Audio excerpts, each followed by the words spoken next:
La Cancillería de Ucrania condenó enérgicamente las acciones de Rusia aquí en el Mar Negro este domingo, cuando un buque de guerra disparó tiros de advertencia contra un buque de carga que se dirigía al pueblo de Ismail, en Ucrania.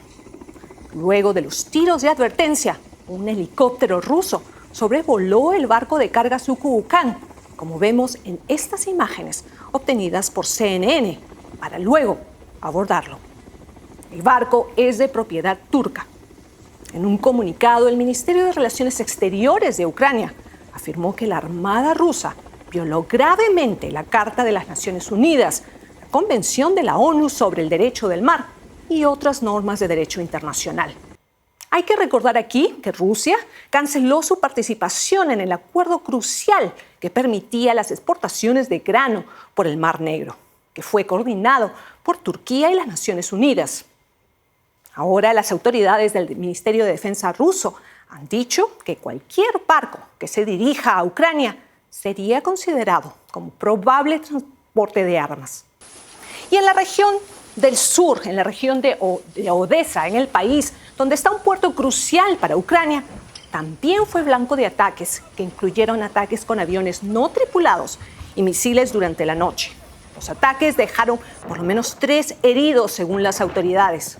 Las Fuerzas de Defensa de Ucrania dicen que los ataques incluyeron 15 drones y 8 misiles que fueron repelidos. Un dormitorio en un centro educativo y un supermercado sufrieron daños considerables. Los servicios de rescate y bomberos trabajaron arduamente durante la madrugada para acabar con el fuego.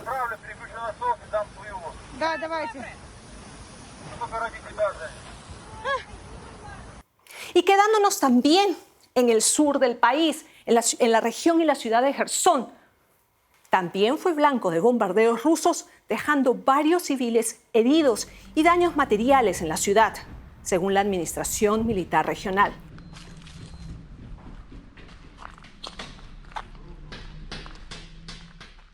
Entre los heridos hay 2 hombres con heridas graves y una mujer de 85 años. El presidente de Ucrania, Volodymyr Zelensky, prometió represalias luego de los ataques el fin de semana en la región. Entre los heridos también hay un bebé recién nacido.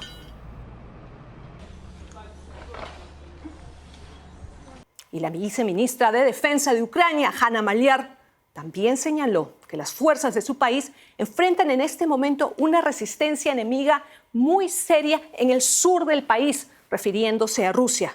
Si sumamos los bombardeos en el sur y el este, durante la última semana serían unos 10.000 ataques, dijo la viceministra.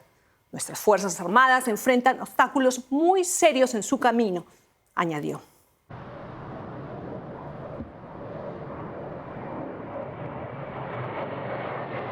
Ahora, si dejamos de lado el escenario militar, las Fuerzas Armadas de Polonia realizaron ejercicios este fin de semana en Varsovia, preparándose para el Día de las Fuerzas Armadas en este país este martes.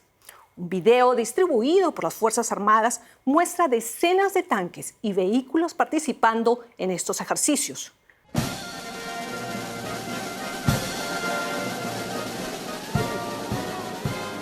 Polonia anunció en días pasados que planea enviar a aproximadamente 10.000 soldados a su frontera con Belarus, cuando existe preocupación por la posible presencia de miembros del grupo Wagner en la región.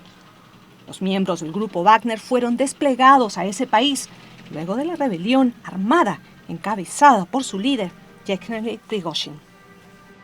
El Ministerio de Defensa polaco anunció que por lo menos serán 10.000 soldados en esta frontera y también habrá otros 6.000 que apoyarán a la Guardia Fronteriza. Claudia Rebasa, CNN, Londres.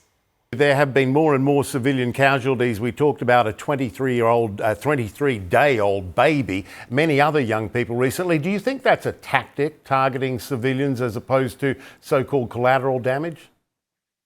Hi, Michael. It's good to be with you again. Since the beginning of this war, the Russian military, the Russian government have shown a total disregard for the lives of non-combatants and civilians in this war.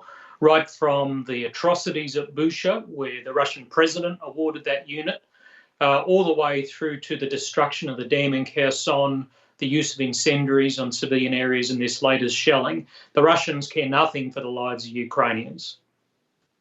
Let's talk about the battlefield. Russia has made some small advances, but do you think they're largely focused now on defending territory rather than taking territory? Is that easier for them given how entrenched they've been able to become? And is that likely to be a tactical decision, freeze the lines and run a policy of attrition?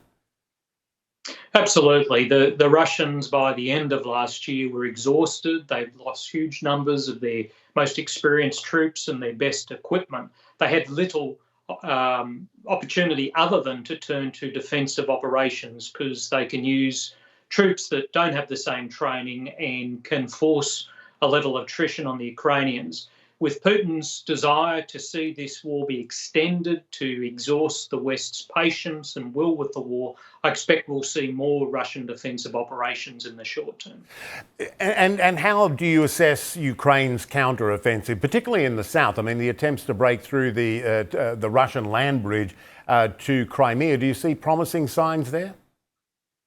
I think they're making steady progress. It's not the great rush forward that we saw in Kharkiv last year. It's not quite what we saw in Jersón. This is different. It's at a scale against a different Russian adversary that's dug in and has learned over the last 6 months. But they are making progress. This requires ongoing support from the West and just patience. This is a terribly difficult mission the Ukrainians have undertaken. We're looking at video as you speak there of the Kerch Bridge, that bridge between occupied Crimea and the Russian mainland. And you wrote in your Substack about the continued Ukrainian targeting of that bridge. Why is it such a valuable target for Ukraine? Why is Ukraine devoting really considerable resources to try to hit it so often? Well, this is a bridge that the Ukrainians never agreed to build after the 2014 Crimea occupation. So there's a political imperative to attack it, to make Putin look weak. It's seen as one of Putin's vanity projects. But it's also an important information operation for the Ukrainians, saying to Russians in Crimea that Russia can't defend them. It's also an important military target. It's a line of supply for Russian forces who are occupying Crimea, both the Navy, the Army and the Air Force. So it has both military and political reasons for the Ukrainians to continue attacking it.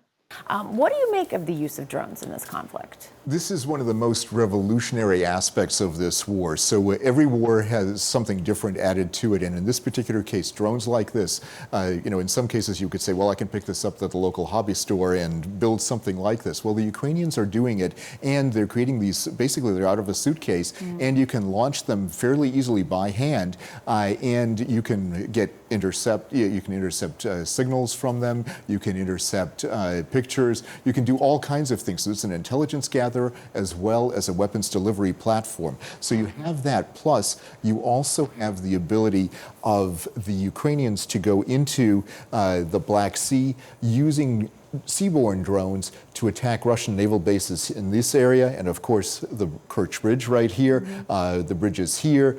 All of these are vulnerable to drone attacks, either airborne or seaborne drones, depending on where the target is. So drones are important, and they're going to set the stage for the next chapter of this war, as well as subsequent conflicts that are coming up at some time in the future. Right. No doubt about it. And the fact that they're unmanned, too, is huge. And that's important. One other quick thing on this, the fact that they're unmanned is critical, because Ukraine has a real disparity in population compared to Russia. They need as many unmanned platforms that they can effectively employ in any of these areas. They must have those, and they must use them effectively in order to achieve a force multiplying effect. Yeah,